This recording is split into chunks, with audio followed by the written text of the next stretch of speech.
মাস দেড়েক আগেই বলেছিলেন বিশ্বকাপে খেলব কিনা জানি না, কিন্তু এবার তিনি জানালেন মেগা টুর্নামেন্টে অবশ্যই খেলতে চান, তবে ফিটনেসের দিকে নজর রেখে। সেই লিওনেল মেসির মুখে এমন কথা শুনে খুশি ভক্তকুল।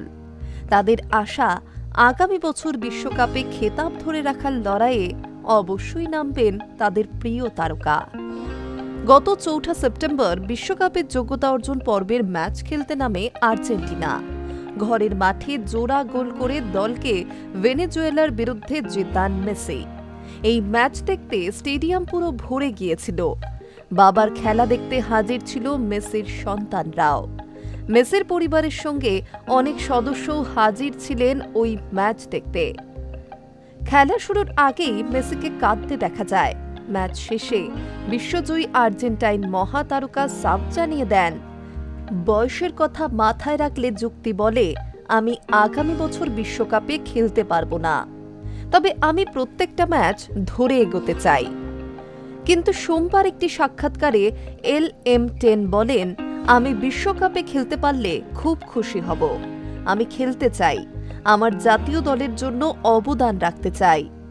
তবে মেসির মতে তিনি জাতীয় দলের হয়ে বিশ্বকাপ খেলার জন্য পুরোপুরি ফিট কিনা সেটা যাচাই করবেন।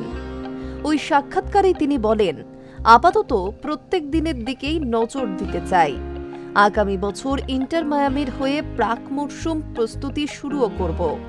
যদি নিজের ১০০% দিতে পারি, যদি জাতীয় দলে খেলার যোগ্য মনে করি নিজেকে, তাহলে সিদ্ধান্ত নেব। মেসির দীর্ঘদিনের সতীর্থ অ্যাঞ্জেল ডি মারিয়া অবশ্য আত্মবিশ্বাসী। বিশ্বকাপে এবং তারপরেও মেসি ম্যাজিক দেখা যাবে।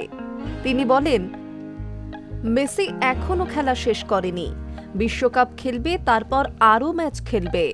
আমি ওর সঙ্গে কথা বলেছি, আমি খুশি যে ও এখনো খেলছে।